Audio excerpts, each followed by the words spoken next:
Council leaders are warning that the special educational needs system in England is facing what they call total collapse. The County Council's network says rising demand will leave local authorities with a £4.4 billion annual deficit by the end of this Parliament. The government has delayed planned reforms until next year, saying it wants to get them right. Our political correspondent Alex Forsyth has more.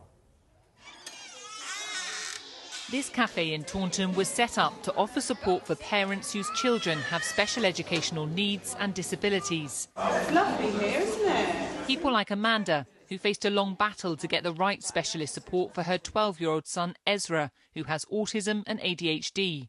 It's soul destroying. It's really hard, and as I say, I was doing it on my own. I was struggling, my mental health took a hit.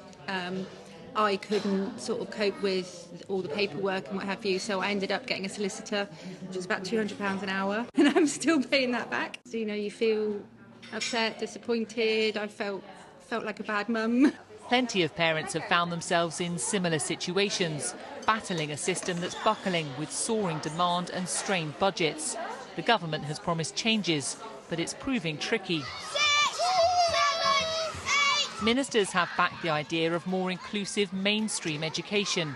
Here in Street, this local primary school also has specialist provision for 55 pupils, including Nicholas and Oscar. What's your favourite thing about school?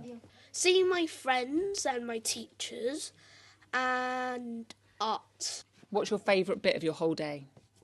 It's the PE.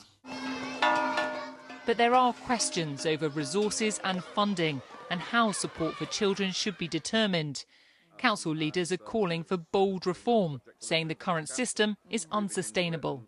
All councils that have responsibility for special educational needs and disabilities carry a deficit on their budget. This is a problem that needs dealing with urgently. We have to recognise that this is a crisis that's going to come during this Parliament, and we can't keep kicking it into the long grass.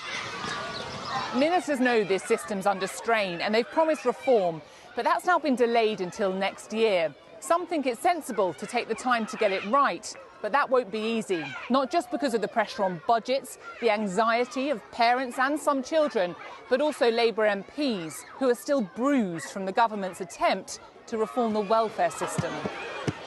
Some are already sounding warnings. It's really important that this is not viewed through a prism of cuts. The reforms are genuine and that the money will be there to support them. If you speak to any of my colleagues, any MPs, they will say that this is one of the biggest things in their inbox. So I think we're all on tenterhooks. The government said it is already making progress with funding for specialist places and early intervention, and was listening to families and would keep engaging with parents as it draws up its reforms.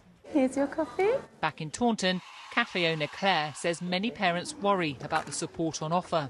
Those parents need that support. They need to know that when they're dropping their child off, it's not just childcare. They're not only safe, but they're being taught that correctly. They deserve that. It is another challenge for a government already under pressure, with plenty warning they can't afford to get this wrong. Alex Forsyth, BBC News, Somerset. Thanks, girl.